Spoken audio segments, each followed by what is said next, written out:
उपेंद्र कुशवाहा ने प्रेस के सामने कहा, अब जेडीयू बढ़ नहीं घट रही है। मधुबनी जिला वाटिका होटल के सभागार में आरएलडी नेता उपेंद्र कुशवाहा ने प्रेस कॉन्फ्रेंस किया। अपने विरासत बचाओ नमन यात्रा के क्रम में आरएलडी नेता श्री कुशवाहा ने प्रेस को संबोधित करते हुए बताया कि बिहार को जिससे बचाने के लिए नीतीश जी को सत्ता दिया गया था, आज उसके सामने ही घुटना टेक दिए हैं। जदयू बढ़ नहीं घट रही है। नीतीश कुमार ने पार्टी को राष्ट्रीय पार्टी बनाने की जो घोषणा करते हुए कहा था कि आसाम विधानसभा चुनाव में पिछली बार 6% के करीब वोट पार्टी को मिला था, उसमें थोड़ा और इजाफा कर हम राष्ट्रीय पार्टी बन जाएंगे। लेकिन इस बार मतगणना के बाद पिछली बार मिले वोट को बढ़ने की बात तो दूर, काफी कम मत इन्हें मिला है।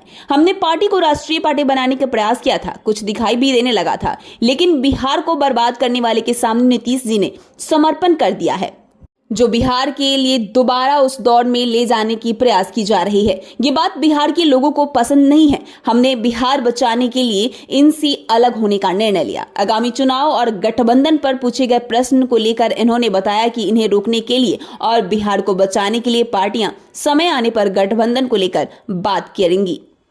बीएनपी न्यूज के लिए मधुबनी से संवाददाता राजीव कुमार झा की रिपोर्ट।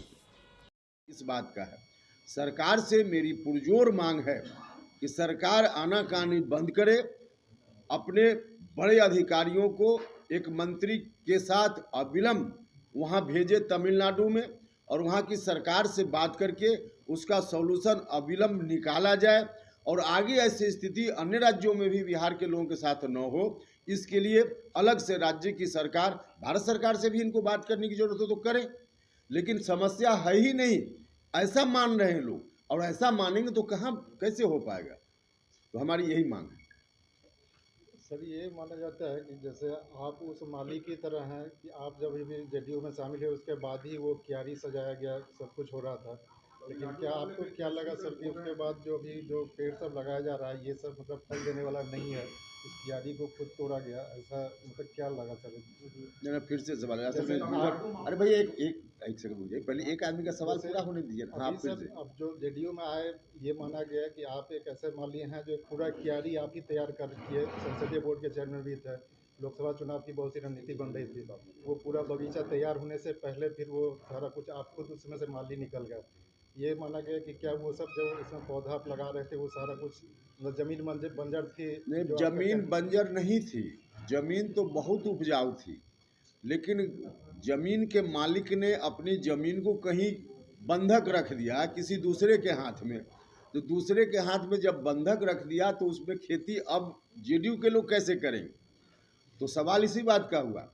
हमने तो पार्टी में आते आते कहा था कि इस दल को हम नंबर 1 की पार्टी बनाएंगे, और उस दृष्टि से हमने कोशिश भी की, उसका परिणाम भी कुछ दिखने लगा था।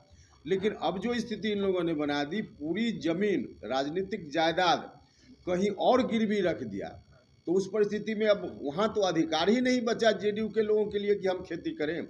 वहाँ तो सारा डिसीजन अब आरजेडी के लोग ले रहे हैं, और उसका नतीजा भी देखा है आप लोगों ने।